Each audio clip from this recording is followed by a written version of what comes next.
కథాభారతి శ్రోతలకు సుస్వాగతం. ఈరోజు 19వ తారీఖు జనవరి నెల 2025 సంవత్సరం. నిన్నగాక మొన్న అనగా జనవరి 17వ తారీఖు తెలుగు సాహితీ దిగ్గజం శ్రీ చాగంటి సోమయాజులు గారి 110వ పుట్టినరోజు.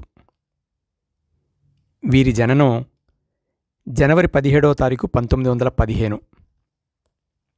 అదేమి చిత్రమో మరి వారి మరణం కూడా జనవరి నెలే. జనవరి 1వ తారీఖు 1994లో చాసో గారు కాలధర్మం చెందారు. చాగంటి సోమయాజులు గారి 110వ పుట్టినరోజు శుభ సందర్భాన వారిని స్మరించుకుంటూ వారి కథల్లోని ఒక మంచి కథను సాహితీ మిత్రులు శ్రీ వాడపల్లి చంద్రశేఖర వర్మ గారు పంపగా కథాభారతి శ్రోతలకు వినిపిస్తాను. చాసో గారిని పరిచయం చేయటం హాస్యాస్పదం. అందువలన అంతటి సాహసానికి పూనుకోను. అయితే చాగంటి సోమయాజులు గారి గురించి కొన్ని వివరాలు మననం చేసుకుందాం కథ చివరిలో. ఈ కథ జ్యోతి మాసపత్రిక డిసెంబర్ 1969లో ప్రచురితమైన కథ. కథ పేరు జంక్షన్లో బడ్డీ. ఎందుకు నాకీ ఆపద తెచ్చిపెట్టావు ఎల్లమ్మ తల్లి? ఏనాడు నీ మొక్కు చెల్లించలేదు ఎల్లమ్మ తల్లి అని గోలు గోలుమని రామయ్య గుడిసెలో పెళ్ళాం పిల్లల మధ్య ఏడుస్తూ ఎల్లమ్మని ప్రశ్నించాడు. ఎల్లమ్మ వాళ్ల ఇలవేలుపు. ఎల్లమ్మ సిరులకి జాతరకి ఏటా కొత్త కోక కోడిపిల్ల మొక్కులు చెల్లిస్తారు. ఇంట పుట్టిన తొలి ఆడపిల్లకి ఎల్లమ్మ పేరు తరతరాలై పెట్టుకొస్తున్నారు. రామయ్య మేనత్త ఎల్లమ్మ, వాడి తండ్రి మేనత్త ఎల్లమ్మ, పెళ్ళయి కాపురానికెళ్ళిన వాడి పెద్ద కూతురు ఎల్లమ్మ. అందర్నీ తరతరాలై ఎల్లమ్మ కాపాడుతున్నది. అందుకే ఎల్లమ్మ తల్లికి దయతప్పి ఎందుకు ఉత్పాతం తెచ్చిపెట్టింది అని రామయ్య ఎల్లమ్మనే గోలపెట్టి అడుగుతున్నాడు. పూర్వం వాళ్ల ఇంటి ముసలమ్మకి ఎల్లమ్మ పూని మంచి చెడ్లు చెప్పడం ఉండేది. ఇప్పుడు ఎల్లమ్మ ఇంట్లో ఎవరి వంటి మీద వాలి పూనడం లేదు. ఏమిటి సాధనం ఎల్లమ్మ తల్లి అని పొలికేక పెట్టాడు. ఆ కేక విని పక్కింటి పోలిగాడు గుడిసెలోకి దూరాడు. ఏటైందిరా రామయ్య అని అడిగాడు. ఈది గోల మమ్మల్ని కొట్టేసింది పోలిగా అని ఏడ్చింది రామయ్య పెళ్ళాం సీతమ్మ. ఎవరి గోల ఏం చేస్తుంది? ఎల్లమ్మ చూస్తే తల్లికెందుకో దయ తప్పింది అన్నాడు రామయ్య. ఎల్లమ్మ పోలేరమ్మ కాదురా, నీకేటొచ్చిందని ఏడుస్తున్నావు? ముందది చెప్పరా అన్నాడు పోలిగాడు. దిక్కుమాలిన మున్సిపాలిటీ ఓరు బడ్డీ తీసేయమన్నారు అని ఏడ్చింది సీతమ్మ. వాళ్ల బతుకే బడ్డీ. వాళ్ల గూడెంలోకి పోయే జంతి ఒక ఇరుకు గొంది. అందులో ఎద్దుబండి పోలేదు. ఈ మధ్య రిక్షాలు వస్తున్నాయి. ఆ గొంది 25 గజాలు సాగి రోడ్డును కలిసి 3 రోడ్ల జంక్షను అయింది. ఆ జంక్షన్ దగ్గర మురిక్కాలు మలుపు తిరిగింది. ఆ మలుపు మీద రామయ్య బడ్డీ 30 ఏళ్లయి ఉన్నది. ఇది రామునాయుడు దెబ్బ అని వెంటనే అన్నాడు పోలిగాడు. రామునాయుడు వాళ్ల వార్డు కౌన్సిలరు. అందర్నీ అమ్మా బాబు అంటూ కాళ్ళా వేళ్లా బతిమాలి గెడ్డాలు పట్టుకుని కులపోళ్లనందర్నీ కూడగట్టి కులం బలంతో కౌన్సిలర్ అయి కూర్చున్నాడు. వాడి మీద పోటీ చేసినవాడు వేలు ఖర్చు పెట్టినా గూడెంలో టెంకిజల్ల కొట్టేశారు. నిన్న మొన్నటిదాకా రామునాయుడు గోచి పెట్టుకుని ఎడ్లని తోలుకెళ్ళినాడు. బండిరాముడు కావలసినవాడు చిలక్కట్టు కట్టి జలతారు కండువా పైమీద వేసుకుని కౌన్సిలర్ అయి కూర్చున్నాడు. అమ్మా, ఎంత మాట అన్నావురా? రామునాయుడు చిన్నప్పటి నుంచి దద్దంటూ నన్నొగ్గడురా. ఆడు నా జోలికొచ్చినాడంటే నాను నమ్మను అన్నాడు రామయ్య. ఆడిదెబ్బేనని నా నమ్మకం. ఇప్పుడు కాసినా ఆడే కాయాలి, ఆడికాడికే ఎళ్ళు, ఆ కాగితం చూపెట్టు అన్నాడు పోలిగాడు. వెళ్ళాడు రామయ్య రామునాయుడింటికి. నాయుడు ఇంటి రూపే మారిపోయింది. వీధరుగు మీద ఇనప మడత కుర్చీలున్నాయి. ఇనప ఈజీ చైర్లో కూర్చుని ఉన్నాడు రామునాయుడు. తెల్లారేసరికి చుట్టూ జనం నిండిపోయారు. రామయ్యని చూడగానే రామునాయుడు కుర్చీలోంచి లేచిపోయి, దద్దాదా ఏమిలాగొచ్చావు అని అల్లంత దూరం నుంచే తీయగా నోరారా పలకరించాడు. రామయ్య ప్రాణం అమ్మయ్య అని కుదుటపడ్డాది. కౌన్సిలర్వి కదా, నాకేటొచ్చిందో తెలీదా, సూడీ కాగితం అని నోటీసు అందించాడు. చూసి ఆశ్చర్యపడిపోయాడు రామునాయుడు. ఎంత పని అయిపోయింది, ఊళ్ళో చాలా బడ్డీలకి గాలొచ్చింది, అందులో నీది ఉందనుకోలేదు, కనుక్కుంటాను, ఇప్పుడే వెళతాను, నోటీసు నా దగ్గరే ఉన్ని, దద్దా నువ్వింటికెళ్ళు, అంతా నేను చూసుకుంటాను అన్నాడు కౌన్సిలరు రామునాయుడు. అమ్మయ్యా, రామునాయుడు బడ్డీ మా బతుకు సుమా, ఈ ఆపద గట్టెక్కితే ఎల్లమ్మకి గొర్రెపిల్లని ఏటేసి తెచ్చి నీకు ఇచ్చుకుంటాను, ఎల్లమ్మే నీ కాడికి తీసుకొచ్చింది, ఇంక నీదే భారం అన్నాడు రామయ్య. దద్దా నువ్వెళ్ళు, మధ్యాహ్నం నీ ఇంటికొచ్చి ఏ కబురు చెబుతాను, నానంతా చూస్తాను, ఎళ్ళు అని సాగనంపాడు. అమ్మయ్య, ఇంక పర్వాలేదు అని చల్లబడ్డాడు రామయ్య. కొండంత ధీమాతో నాకేమని రామయ్య ఉన్నాడు. మధ్యాహ్నం రామునాయుడు అన్ని వివరాలు కనుక్కుని రామయ్య ఇంటికే వెళ్ళి చెప్పాడు. ఏమిటి చెప్పాడు?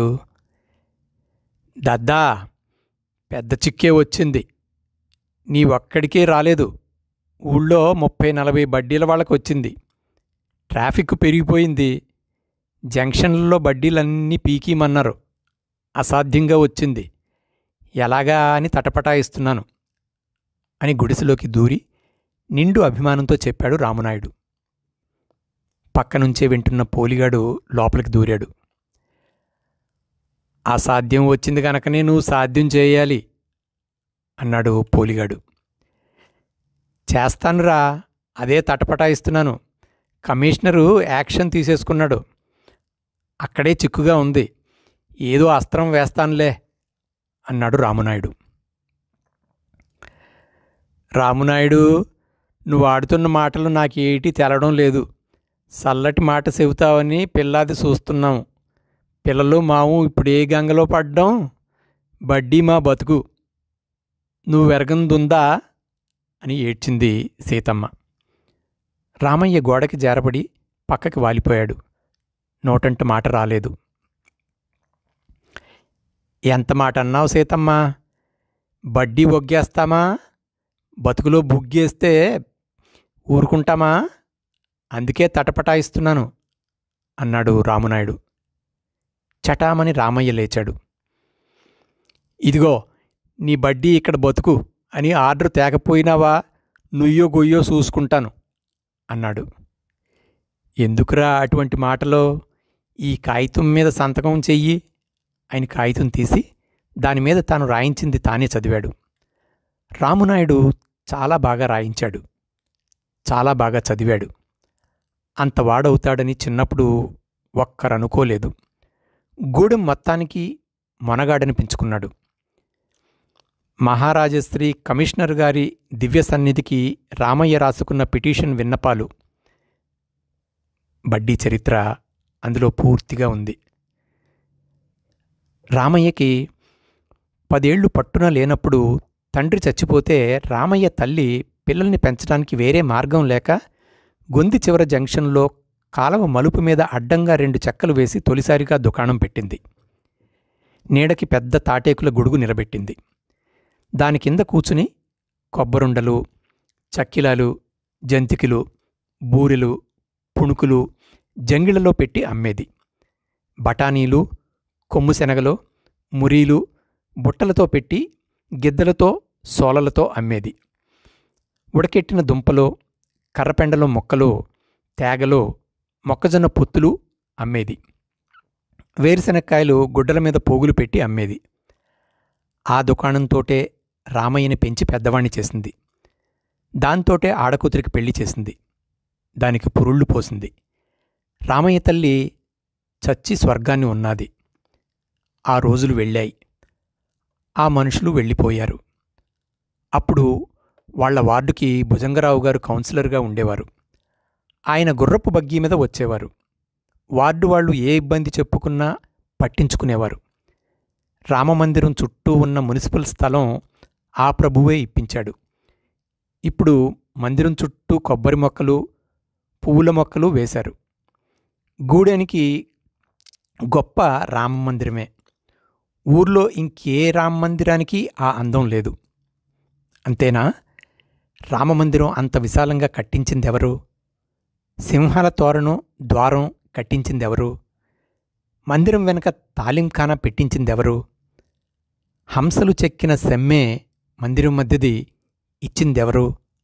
ఆ ప్రభువే. ఆ ప్రభువే జంక్షన్లో బల్లల మీద దుకాణం పెట్టుకుని రామయ్య తల్లిని బతకమన్నాడు. దుకాణం పెట్టుకోవడానికి కాగితం పుట్టించాడు. సంతకం రాని తల్లి చేత వేలిముద్ర వేయించి కాగితాలు ఇప్పించాడు. ఏటా అప్పుడ్నుంచి బడ్డీకి పన్ను కడుతున్నారు. రామయ్య పెద్దవాడై గొడుగు తీసి బడ్డీ వేశాడు. కిళ్ళి కొట్టుగా మార్చాడు. తల్లి అమ్మినవన్నీ అమ్ముతూ చుట్ట, బీడీ, సిగరెట్టు, సోడా వగైరాలు పెంచాడు. గూడెంలో ఎవరికేం కావలసినా రామయ్య కొట్లో కొనుక్కోవలసిందే. అమాయకుడు ఎల్లమ్మని నమ్ముకుని బతుకుతున్నాడు. చుట్టలు చుట్టుకుంటూ బడ్డీలో కూర్చుని బతికేస్తున్నాడు. శనివారం రాత్రి రామమందిరంలో భజన చేసేటప్పుడు రామయ్య కంఠమే మీదికి లేచి ఎంత దూరానికైనా వినబడుతుంది. రామయ్య దైవభక్తి అబద్ధపు భక్తి కాదు.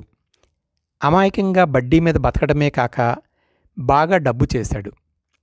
ఎంత చేశాడో ఎవరికీ తెలియదు, కానీ చేశాడని సీతమ్మ మెడలో బంగారమే చెబుతూ ఉంటుంది. అందుకే గూడెంలో కన్నెర్రగా ఉంది. రామయ్య బడ్డీకి గాలి వచ్చిందంటే గూడెంలో అంతే కావాలి అనుకుంటున్న వాళ్ళు ఉన్నారు. గూడెమంతా గుప్పుమంది. పైకంతా అన్యాయం, దానికి ఏదో ఉపాయం చూడాలనే అంటున్నారు. రామునాయుడు పిటిషన్ పగడ్బందీగానే ఉంది. 30 ఏళ్ళయ్యాయి పన్నులు కట్టుకుంటూ. ఉన్న బడ్డీ తీసేయమండం న్యాయం కాదని దాని సారాంశం. రామయ్య సంతకం చేశాడు. ఎల్లమ్మ మీద భారం ఉంచాడు. ఇంతకీ ఏమైంది? ససేమిరా పనికిరాదు, తీసేయాలన్నారు. ట్రాఫిక్కి అడ్డంగా ఉంది. అసలు ఆ గొంతుని వెడల్పు చేయవలసి ఉంది. గుడిసెలు అడ్డం లేకపోతే రోడ్డు వెడల్పు అయిపోయేది. మున్సిపాలిటీకి డబ్బు లేదు గాని గుడిసెలు పీకేసి రోడ్లు విశాలం చేయవలసిన పథకాలు ఉండడం ఉన్నాయి. ఇళ్లనే పీకేయవలసి ఉంటే బడ్డీల నుంచుతారా? ఒక్క పోలిగాడే కాదు, గూడెంలో ఆడా మొగ రామునాయుడిని నిలదీసి అడిగేశారు. ఏమిటీ ఘోరం? రోజులు అలాగున్నాయి అన్నాడు రామునాయుడు. కుడి ఎడమ లేదా, ఉపాయం చూడాలి అన్నారు గూడెంవారు. ఇప్పుడు మనుషులతో మాట్లాడగలమా? వాళ్ళ దాహాలు ఎలాగున్నాయి, ఏనుగు తొండాలు చాపుతున్నారు అన్నారు రామునాయుడు.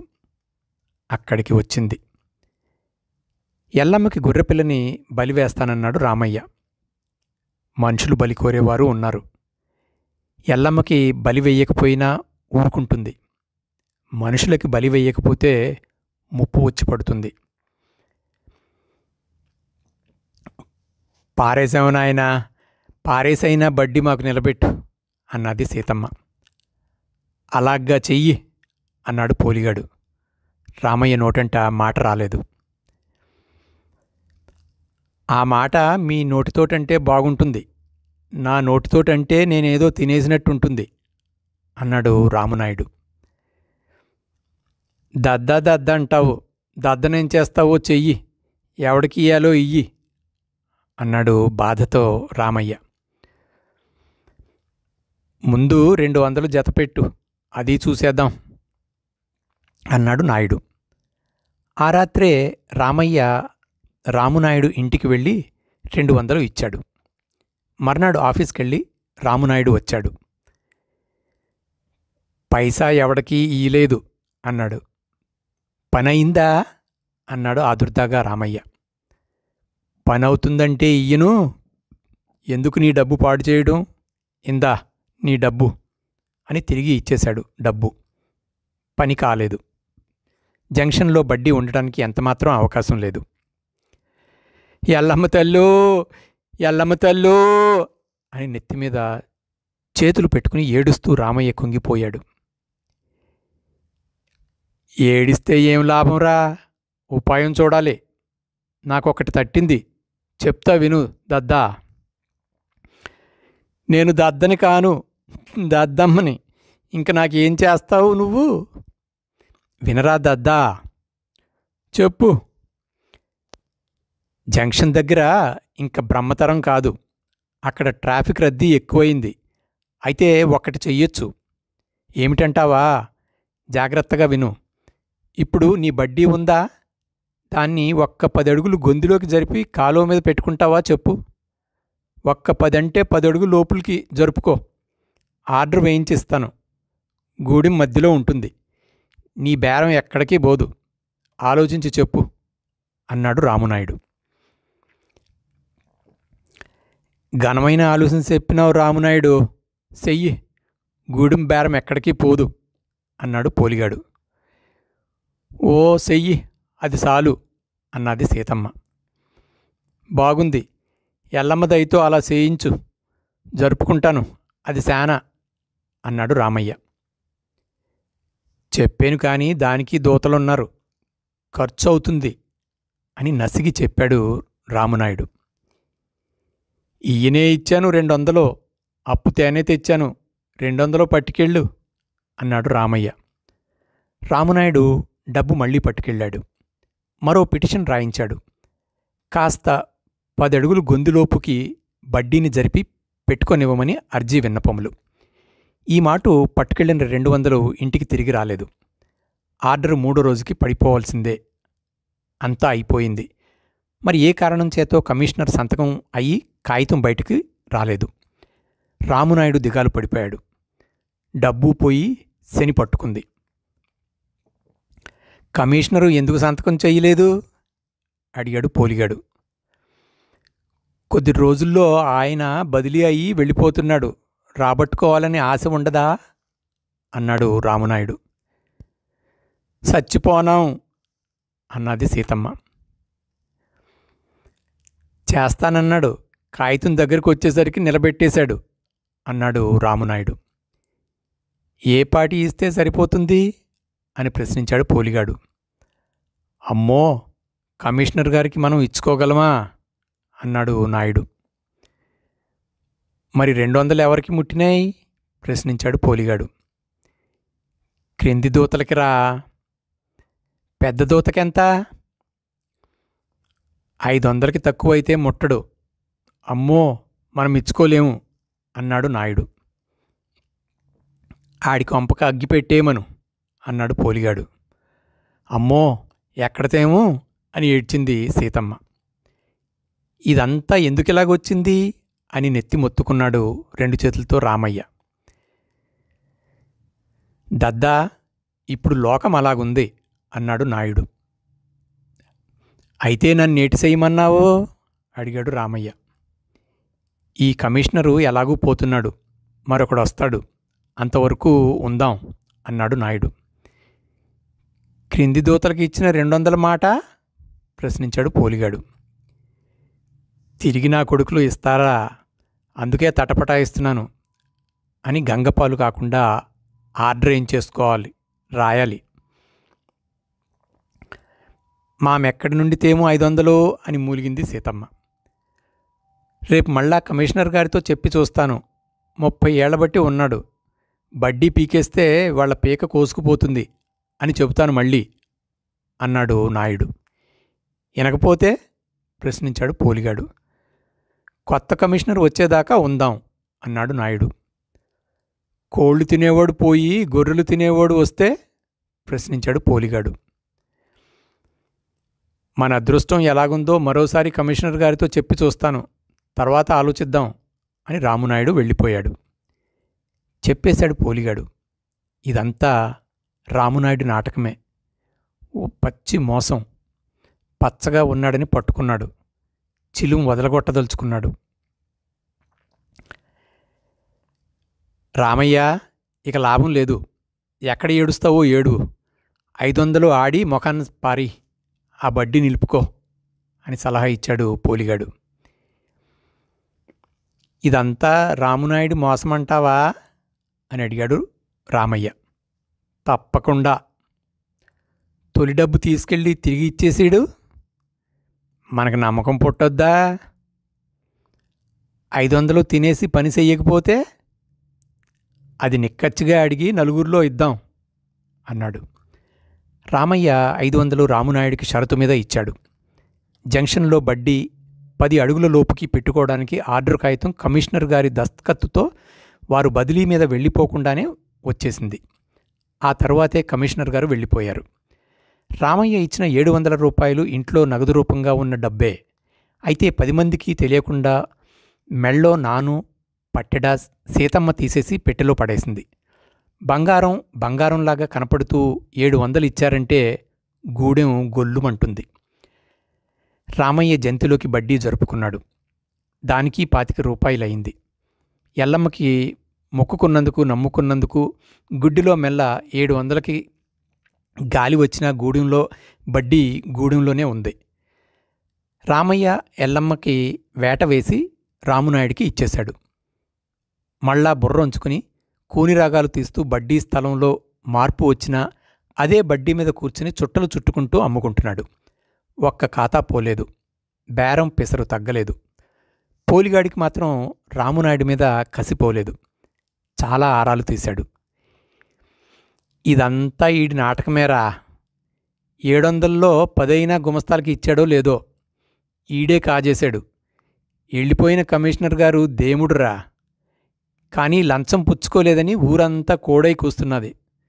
ఊళ్ళో పెద్ద ఆయన్ని బదిలీ చేయొద్దని కాగితాలు పెట్టినారట అన్నాడు పోలిగాడు. పోన్నేరా, పోయిన డబ్బు రాదు. ఆడి పాపాన్ని ఆడే పోతాడు. ఎల్లమ్మ చూస్తున్నది కదా అన్నాడు రామయ్య. ఎవడికి ఏ పాపం చేసిన వాళ్ళం కాదు. భగవంతుడి మీద భారం వేసి బతుకుతున్నాం. మీది ఓడి దయ ఉంటే మిద్ది ఇల్లు మేడవుతుంది అన్నది సీతమ్మ. ఆడికి ముందేటి జరిగినా ముందు మనకి 700 వదిలినాయి. మళ్ళీ ఓట్ల ఎలక్షన్లు రావా, అప్పుడు నా కొడుక్కి గూడెమంతా ఎదురు తిరిగి కాజా ఇవ్వాలి అన్నాడు పోలిగాడు. వార్డులో 2 విధాలుగా చెప్పుకుంటున్నారు. లంచం పుచ్చుకున్న రామునాయుడితో చెప్పిన పని అవుతుందని అనే మాటే పైకి వచ్చింది. వార్డులో చాలామంది గృహస్థులకి మున్సిపాలిటీతో అదివరకు లేని తగాదాలు తలెత్తడం, రామునాయుడు మధ్య పడడం, 4 డబ్బులు పుచ్చుకోవటం నిజమే. కొత్తగా కొంపలు కట్టుకున్నా, పాకేసినా, ఇల్లు మరమ్మత్తు చేసినా ఇంతా అంతా అని పుచ్చుకోవడం ఎవరికీ ఏ ఇబ్బంది లేకుండా చూస్తూ ఉండటం ఉంది. అయితే ఏమంటాడు అంటే, వాడికి జీతమా బత్తెమా ఆపాటి చూసుకోకపోతే ఆడి దినమేలాగా వెళుతుంది అంటారు. ఊరికే ఎవరూ ఇవ్వరు కదా, ఉపకారం చేస్తే కాస్త పుచ్చుకోవడం తప్పేముంది అని అంటారు. రామయ్య బడ్డీ పూర్తిగా పీకించేస్తే వాడి బతుకేంగాను అనే ప్రశ్న వస్తున్నది. ఉపకారం చేసినా చేశాడనరు కొందరు. తినేశాడు అంటారు. ఎంత తాను తిన్నాడు, దూతలకు ఎంత ఇచ్చాడు అనేది ఆరా తీయరు. అయితే రామునాయుడు కౌన్సిలర్ అయిన దగ్గర నుండి ఘనంగా బతుకుతున్నాడు. జోరుగా ఖర్చు పెడుతున్నాడు. ఉపకారస్తుడంటున్నారు, అపకారస్తుడంటున్నారు. ఇది ఉపకారమా అపకారమా? కొత్త కమిషనర్ గారు వచ్చిన కొద్ది రోజులకి రామునాయుడు పని కట్టుకుని రామయ్య ఇంటికి వచ్చాడు. దద్దా, కొత్త కమిషనర్ గారు వచ్చారు. నువ్వు కాగితం పెడితే నీ బడ్డీని మామూలు చోటికి జంక్షన్కి మార్పివచ్చు, పెడతావా అని అడిగాడు. మళ్ళీ మార్పా? ఒక తూరి మార్చినందుకు 25 రూపాయలు అయినాయి ఏమో చూసుకో, ఇప్పుడు మార్చుకోవచ్చు జంక్షను, ఆలోచించుకో. కానీ ఒక్కటుంది, నీకు 200 ఖర్చు అవుతుంది అని కూడా నాయుడు చెప్పాడు. అమ్మో, ఇప్పటికే అప్పుల పాలైనాను అన్నాడు రామయ్య. నీ ఇష్టం దద్దా, నీకు చెప్పాలి కదా. చెప్పాను, ఆలోచించుకో, వారం నాడు చెప్పు అన్నాడు. సీతమ్మ ఒప్పుకోలేదు. పోలిగాడు జంక్షన్కి వెళ్ళడం మంచిదన్నాడు. 200 లంచం అనేసరికి వద్దురా అనేశాడు. శనివారం రామమందిరంలో అంతా భజనకు సిద్ధంగా ఉండగా రామునాయుడు వచ్చి, దద్దా ఆలోచించావా అని అడిగాడు. మళ్ళా ఎందుకు, ఇప్పుడు నాకేం లోటు లేదు అన్నాడు రామయ్య. జంక్షన్లో బడ్డీ చిరకాలం నుంచి ఉన్నావు, అవకాశంగా ఉంది, నీ ఇష్టం వచ్చినట్టే చెయ్యి అన్నాడు నాయుడు. 10 మందిలో చెప్పాడు. వద్దు నాయుడు, నేను మరి కదల్లేను, ఏదో ఇలాగ మీ మధ్య బతకనియండి చాలు అన్నాడు రామయ్య. వారం తిరగకుండా జంక్షన్లో కాలువ మలుపు మీద 10 అడుగుల పొడుగున బ్రహ్మాండమైన బడ్డీ తెచ్చి అమర్చేశారు. ఎత్తుకాళ్ల మీద 8 అడుగుల ఎత్తున లేచింది. పక్కనుంచి తలుపులు, వెనక్కి కిటికీలు ఉన్నాయి. అందమైన పెయింట్ వేసి పెద్ద పట్నాల పద్ధతిలో బడ్డీ తయారైంది. పెద్ద సిగరెట్టు పెట్టెలు, బీడీల కట్టలు, సోడాబుడ్లు, కలర్లు, రంగురంగుల గాజు జాడీలు ఒకటేమిటి, అన్ని సామానులు అందంగా అమర్చి ముందుకి పొడుగ్గా ట్యూబులైట్ బిగించారు. బడ్డీ రామునాయుడు మేనల్లుడి పేర నమోదైంది. సరిగ్గా రామయ్య పూర్వం బడ్డీ ఉన్న చోట్లోనే పెట్టారు. రామయ్య పని అయిపోయింది. వాడి బడ్డీ గొంతులో 4 అడుగుల ఎత్తున వికృత రూపాన్ని పొందింది. సాయంకాలం చీకట అయిందంటే రామునాయుడు బడ్డీ ట్యూబ్లైట్తో గూడెం జంతి 3 రోడ్ల జంక్షను పట్టపగిలైపోతున్నది. అక్కడ బెంచీలు కుర్చీలు వేసేసి రామునాయుడు కూర్చుంటాడు. ఎంతోమంది వచ్చి కూర్చుని టప్పాలు కొడుతుంటారు. రామునాయుడు కిళ్ళీ బడ్డీకి జనం వచ్చిపోతూ ఉండటం వెంటనే ప్రారంభమైంది. ఆ బడ్డీలో నాటుసారా అమ్మకం ఉంది. ప్రజలకి తాగుడు కావాలి, విరగబడి వస్తున్నారు. అక్కడ ధైర్యంగా తాగొచ్చు, బోర విరుచుకు వెళ్ళవచ్చు. అది రామునాయుడి దుకాణం, అక్కడే భయం లేదు. రామునాయుడు బడ్డీతో గూడెంకి ఎక్కడలేని కళ వచ్చింది. పట్నానికి 7 మైళ్ళ దూరంలో పాలెం ఉంది, రోడ్డువార గ్రామం. రామయ్య బడ్డీ ఎత్తేశాడు. పాలెం రోడ్డువార దాన్ని నిలబెట్టాడు. అది వాడి అత్తవారి గ్రామం. ఇదివరకు సంపాదించిన డబ్బుతో చిన్న మడిచెక్క అక్కడ కొనుక్కున్నాడు. అక్కడికి వలసపోయాడు. అక్కడ బడ్డీ నిలబెట్టి ఎల్లమ్మకి కోడిపిల్లని మొక్కు చెల్లించాడు. ఎల్లమ్మ పట్నం నుంచి కదిపి పాలెంకి ఎందుకు పంపిందో ఆ తల్లి మీద భారం వేసే రామయ్య అక్కడికి పోయాడు. ఎల్లమ్మ రామయ్య ఇలవేలుపు. 2 విధాలా అంటున్నారు. రామునాయుడు మొదటి నుంచి ప్లాన్ వేసి రామయ్యని జంక్షన్ నుంచి గెంటేశాడని కొందరు. అదేం కాదు, రామయ్యదే పొరపాటు, తెలివి తక్కువ ముండాకుడుకు జంక్షన్లో తిరిగి ఇప్పిస్తాను వెళ్ళుదద్దా అంటే వెళ్ళాడా అంటారు కొందరు. 2 విధాలా అంటున్నారు. రామయ్య ఇంట్లో ఎవరికి ఈ మధ్య ఎల్లమ్మ పూనడం లేదు. పూనడం ఉంటేనా ఎల్లమ్మ నిజం చెప్పేసేది. అదండి ఈ వారం కథ. సాహితీ దిగ్గజం చాగంటి సోమయాజులు గారి 110వ జన్మదిన సందర్భాన వారిని స్మరించుకుంటూ, వారికి ఘన నివాళులు అర్పించుకుంటూ వారి కథ జంక్షన్లో బడ్డీ. ఈ కథా సంకలనం విశాలాంధ్ర పబ్లికేషన్ వారు ప్రచురించారు. ఆ సంకలనంలోని మొదటి కూర్పులోని ముందు మాట చాసో గురించి ఇలా ఉంటుంది. సాహిత్యానికి ప్రయోజనం ఉండాలని, సాహిత్యం జీవితాన్ని నిశితంగా విమర్శించాలని, సాంఘిక న్యాయాన్ని చేకూర్చాలని కోరే ప్రపంచ సాహిత్యవేత్తల కోవకు శ్రీ చాగంటి సోమయాజులు గారు చేరుతారు. ఆ కారణం చేత వీరు అభ్యుదయ రచయితల సంఘస్థాపకులలో ఒకరై దాని కార్యనిర్వాహకులై పాటుపడ్డారు. వీరి రచనల వలన వీరి సమకాలిక సాహిత్యవేత్తలు, యువ రచయితలు చాలామంది ప్రభావితులైనారు. వేళ్ల మీద లెక్క పెట్టవలసిన 10 మంది తెలుగు కథానిక రచయితలలో చాసో పేరు ఉంటుందని బహుభాషా కోవిదులు,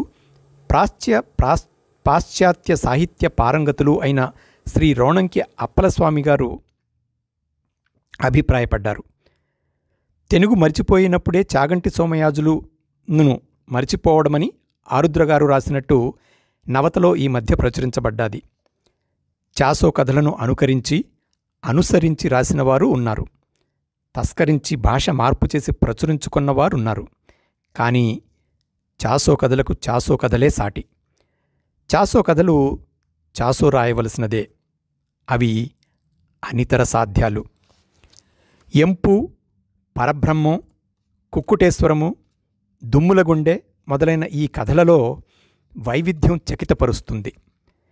ఒకదానికి ఇంకొకదానికి పోల్తి కనబడదు. ఒకే రచయిత రచనలా అనే భ్రాంతిని కలిగిస్తాయి. ఒక్కొక్క కథ ఒక్కొక్క భాషలో ఉంటుంది. ఉపమానాలు సైతం కథ వాతావరణంలోంచి ఉద్భవిస్తాయి. అంతర్గర్భితంగా ఆదర్శముండి కథ గడ్డు వాస్తవికతతో నడుస్తుంది. చదివితే చాలదు, తిరిగి తిరిగి చదివి అధ్యయనం చేయవలసినదే. ప్రతి వాక్యం, ప్రయోగించిన ప్రతి పదం సాభిప్రాయంగా తూచి వాడబడతాయి. ఈ కథలలో కొన్ని పావు శతాబ్దానికి పూర్వం రాయబడ్డాయి. అన్నీ పుష్కరానికి పూర్వంవే. కాలం తాకిడి కథలపై ఏమాత్రం కనపడదు. నిత్యనూతనంగా ఉండి ఏనాడు చదివితే ఆనాటి కథలుగా భాసిస్తాయి. చాసోకి కీర్తికాంక్ష లేదు. తనని, తన కథలని పొగడాలనే కోరిక లేదు. ఈ విడ్డూరమైన పరిస్థితి సాహితీపరులలో ఉండనే ఉండదు. అనేక పత్రికలలో ప్రచురించిన కథలు ఆయా పత్రికలలో విడిచిపెట్టి పుస్తక రూపంలో ప్రజల ముందు పెట్టక ఉదాసీనతతో విడిచిపెట్టేశారు. వారి దగ్గర వ్రాతప్రతులు లేవు. ఏ కథ ఏ పత్రికలో ఏనాడు అచ్చు అయింది ఆయనకే తెలియదు. అందుకు వారు క్షంతవ్యులు కారు. అదీగాక పుష్కరమై రచన ఆపుచేశారు. అది కూడా క్షమింపదగ్గ పని కాదు. ఈ కథల విశిష్టత, సాంఘిక ప్రయోజనము, వీటికి ఉండే ప్రముఖ స్థానము గుర్తించిన వారి మిత్రులు, సాహితీపరులు అత్యుత్తమమైనవి కొన్ని సేకరించి ఈ పుస్తక ప్రచురణకు కారణభూతులైనారు. వారు అభినందనీయులు. విశాలాంధ్ర ప్రచురణాలయం అచ్చువేయుట సముచితంగా ఉంది.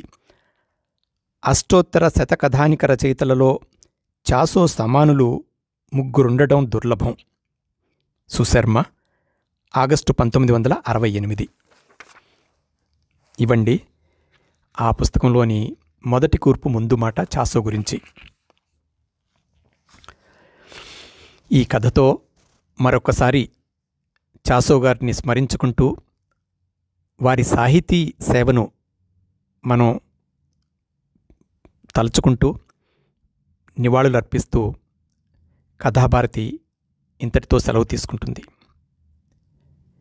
వచ్చేవారం మళ్ళీ ఇంకో కథతో కలుద్దాం.